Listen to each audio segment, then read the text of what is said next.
In June 1950, the Korean War broke out after the peninsula split by the North and South. The United States sent troops while dispatching fleets and aircraft to meddle with Taiwan and the Sino-Korean border. On October the 19th, 1950, the newly founded People's Republic of China decided to participate in the war to defend its national security and help its neighbor. The Chinese called it the war to resist U.S. aggression and aid Korea. Facing threats from America, China had several options, either sending troops and volunteers to Korea or surrendering to the U.S. aggression. The Chinese decided to send its volunteer soldiers to Korea, protecting China's national security and paving the way for future diplomatic mediation. On the front line, tens of thousands of soldiers shed their blood. Meanwhile, the Chinese government accused the United States of invasion at the United Nations while preparing for possible negotiations. Prolonged warfare and heavy losses forced the United States to the negotiating table. On July the 10th, 1951, talks for peace began in Kaesong.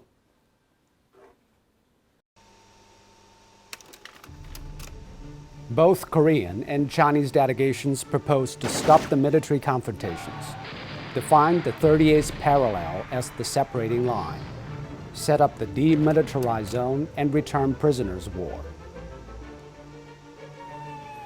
But the U.S. rejected the proposal while launching new attacks on the battlefield. But its advanced weapons failed to give Washington an upper hand.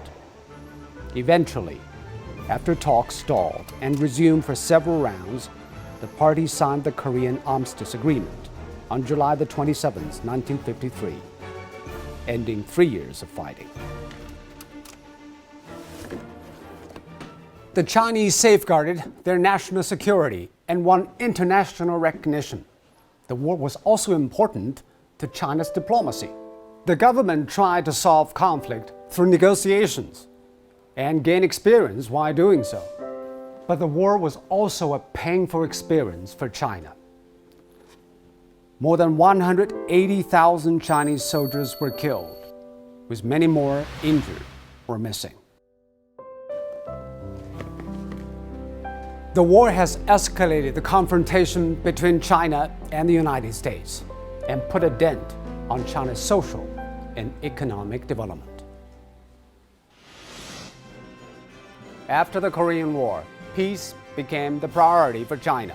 In the next episode, we'll look at the proposal of the 5 principles of peaceful coexistence and how China made its voice known in the world.